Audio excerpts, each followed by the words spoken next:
Class 10th SST के civic को हम शुरू करने वाले हैं। इससे पहले हमने ज्योग्राफी के 2-3 चैप्टर कवर कर लिए हैं और उस चैप्टर में बोर्ड एग्ज़ाम के रिलेटेड किन पॉइंट्स को आपको ध्यान रखनी है, उन सभी पॉइंट्स का हमने अच्छे से डिस्कस कर लिया है। आज हम सिविक्स को शुरू करेंगे चैप्टर नंबर 1 जिसका नाम है पावर शेयरिंग, सत्ता की साझेदारी। इस वीडियो में हमें समझना है कि सत्ता की साझेदारी क्या होती है, इसका अर्थ क्या होता है और सत्ता की साझेदारी क्यों आवश्यक है। साथ ही साथ हम ये भी जानेंगे कि सत्ता की साझेदारी के क्या तरीके हो सकते हैं, different forms of power sharing. इन टॉपिकों को हम इस वीडियो में कवर करने वाले हैं। जैसा कि चैप्टर के नाम से ही समझ में आ रहा है, सत्ता की साझेदारी मतलब एक ऐसी शासन व्यवस्था, एक ऐसी व्यवस्था जिसमें सत्ता यानी पावर को शेयर किया जाता है, बांटा जाता है। किसी एक व्यक्ति के पास या किसी एक इंस्टीट्यूशन के पास पावर नहीं रहता, बल्कि उसे शेयर किया जाता है। यही क्या कहलाता है? पावर शेयरिंग यानी सत्ता की साझेदारी। जैसा कि इन टॉपिक में हम ये कवर करेंगे meaning of power sharing. Power sharing का मीनिंग क्या है? The process of distribution of power of a country or region among different organ of the government, judiciary, executive and legislature.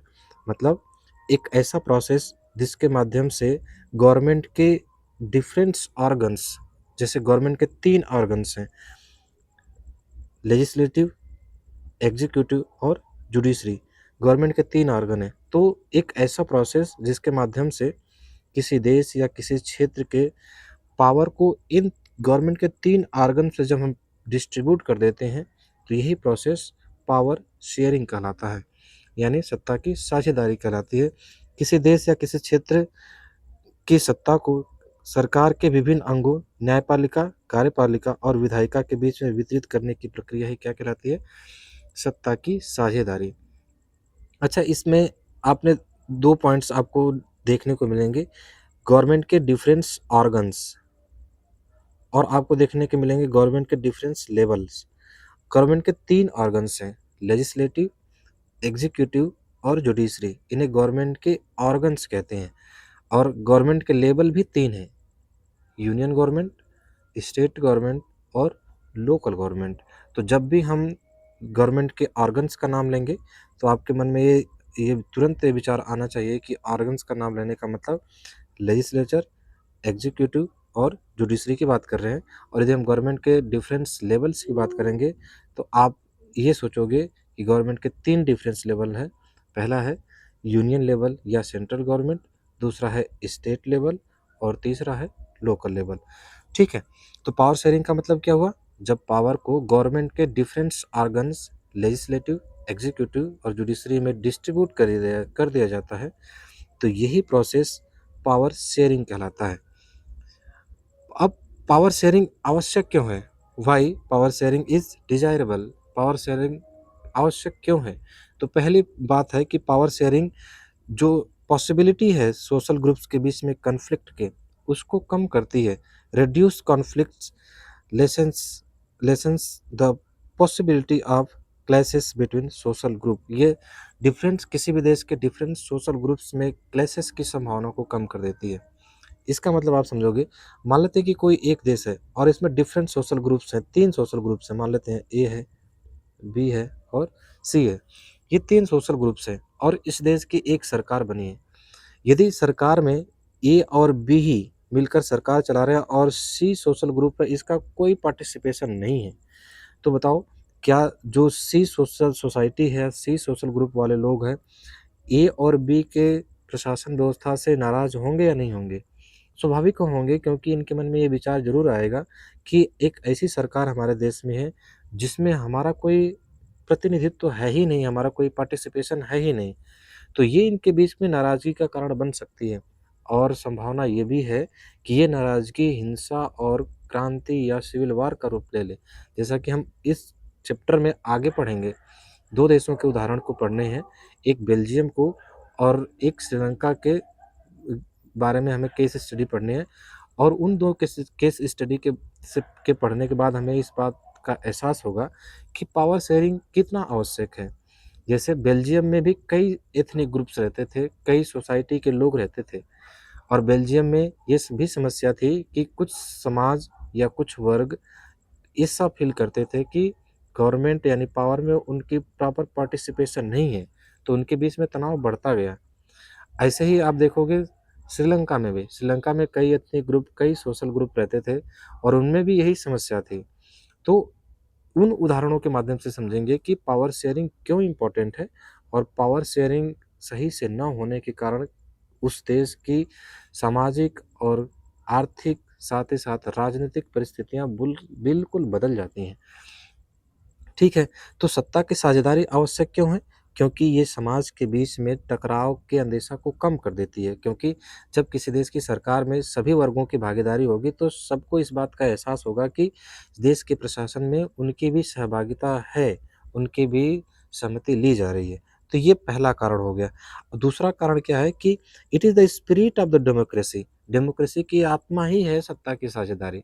क्योंकि डेमोक्रेसी का मतलब ही होता है एक ऐसी प्रशासन या एक ऐसी शासन व्यवस्था जिसमें हर सोसाइटी के लोगों की भागीदारी हो। तो दूसरा कारण क्या है सत्ता की साझेदारी का? क्योंकि ये स्पिरिट है डेमोक्रेसी का। People have the right to be consulted on how they are to be governed. People, वहाँ के लोगों को पूरा अधिकार है कि वो किस प्रकार शासित किए जाएंगे, इस बारे में उनसे सलाह ली जाए, इस बारे में उनसे कंसल्ट किया जाए।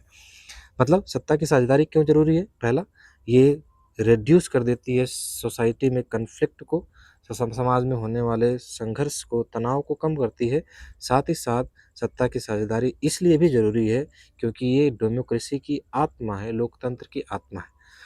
ठीक है, अब हम देखेंगे सत्ता की साझेदारी के अलग अलग क्या तरीके हो सकते हैं, क्या क्या फॉर्म्स होंगे। फॉर्म्स ऑफ पावर शेयरिंग, मतलब पावर को किस प्रकार हम शेयर कर सकते हैं। तो पहला है horizontal distribution of power. Horizontal distribution of power मतलब एक ऐसी पावर डिस्ट्रीब्यूशन जिसमें पावर को गवर्नमेंट के 3 ऑर्गन्स में डिवाइड कर दिया जाता है। जस्ट अभी हमने 2 मिनट 3 मिनट पहले ही हमने डिस्कस किया कि गवर्नमेंट के ऑर्गन्स और गवर्नमेंट के लेवल्स को आपको ध्यान रखना है। जैसे ही हम गवर्नमेंट के ऑर्गन्स की बात करेंगे तो आपको ध्यान आना चाहिए कि गवर्नमेंट के 3 ऑर्गन्स हैं, लेजिस्लेचर, एग्जीक्यूटिव और जुडिशरी। और जैसे ही हम गवर्नमेंट के लेवल्स की बात करेंगे तो आपको ध्यान आना चाहिए union level government, state government और लोकल गवर्नमेंट। तो हॉरिजॉन्टल डिस्ट्रीब्यूशन ऑफ पावर का मतलब जब पावर को गवर्नमेंट के 3 ऑर्गन्स लेजिस्लेटिव, एग्जीक्यूटिव और जुडिशरी के बीच में डिवाइड किया जाता है या डिस्ट्रीब्यूट कर दिया जाता है, तो यही कहलाता है horizontal distribution of power. Power is shared among the organs placed at the same levels. Government के 3 ऑर्गन्स हैं, लेजिस्लेचर, एग्जीक्यूटिव और जुडिशरी। और जब इनके बीच में हम पावर को डिस्ट्रीब्यूट कर देते हैं तो यही क्या कहलाता है? सत्ता का क्षैतिज वितरण, हॉरिजॉन्टल डिस्ट्रीब्यूशन ऑफ पावर। तो अब इसमें पहला पॉइंट क्या है कि इसमें जो पावर होता है, इसमें जो 3 ऑर्गन्स होते हैं सभी सेम लेवल पर होते हैं, कोई किसी से कम नहीं होता। और ये ensures no organs exercise unlimited power. ये जो तीनों गवर्नमेंट्स के ऑर्गन्स हैं ये सभी सेम लेवल पर है, कोई किसी से न तो कम है न तो किसी से ज़्यादा है। सबके पावर भी कॉन्स्टिट्यूशन में पूरे कंप्लीट अच्छे तरीके से डिस्कस भी किए गए हैं, बताए भी गए हैं। दूसरा पॉइंट हमें क्या ध्यान रखना है कि इनमें जो भी तीनों ऑर्गन्स हैं ये इनके पास अनलिमिटेड पावर नहीं है।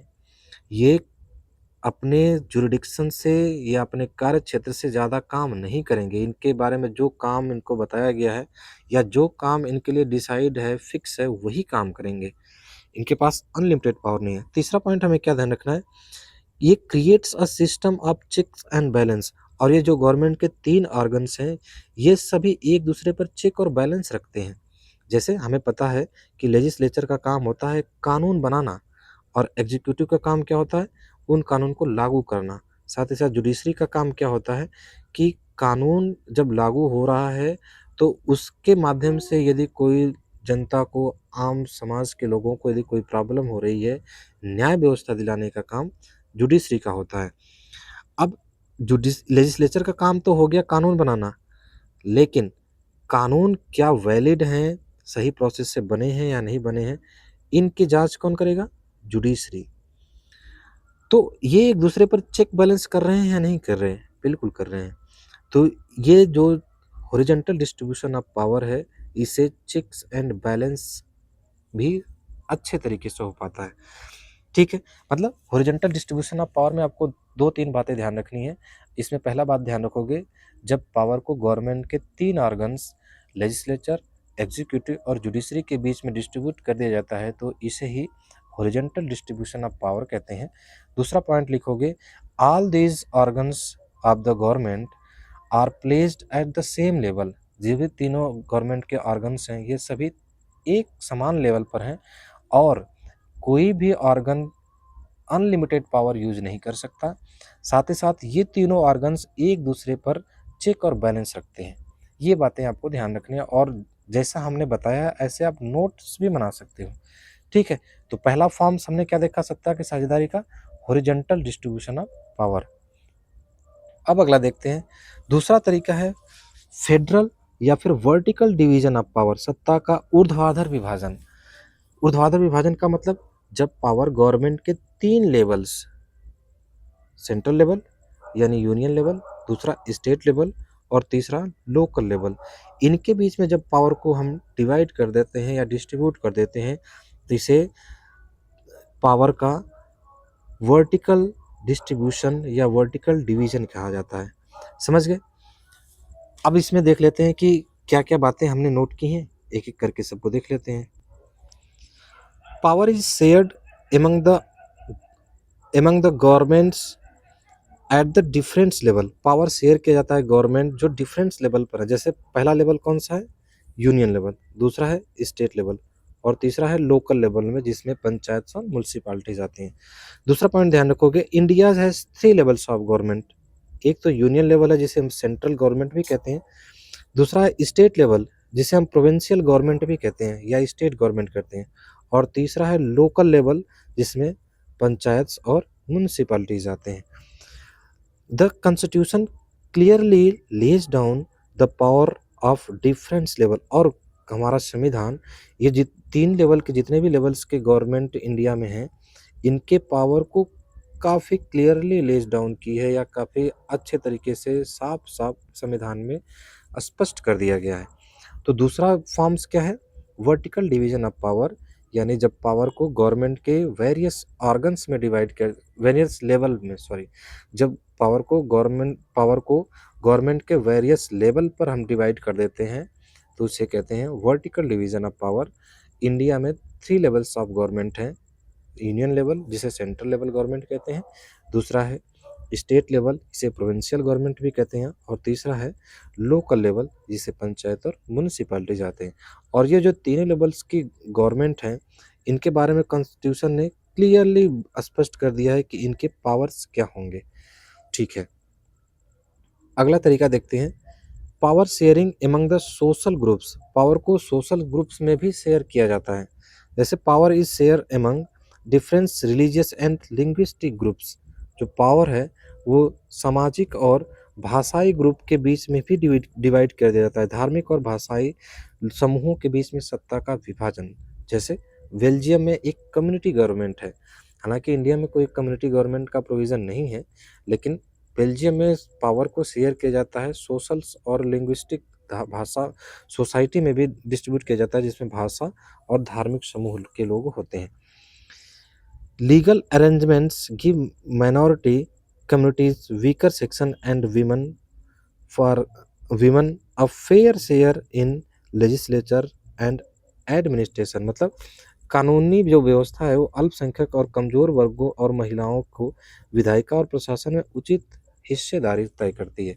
मतलब पावर का तीसरा फॉर्म शेयरिंग का क्या है, पावर को डिफरेंट सोशल ग्रुप्स में भी शेयर कर दिया जाता है, जैसे कि बेल्जियम का कम्युनिटी गवर्नमेंट। तीसरे के बाद अब चौथा है power sharing among political parties, pressure groups and movements. Power को राजनीतिक दलों, दबाव समूह और बहुत सारे मूवमेंट्स के बीच में शेयर किया जाना।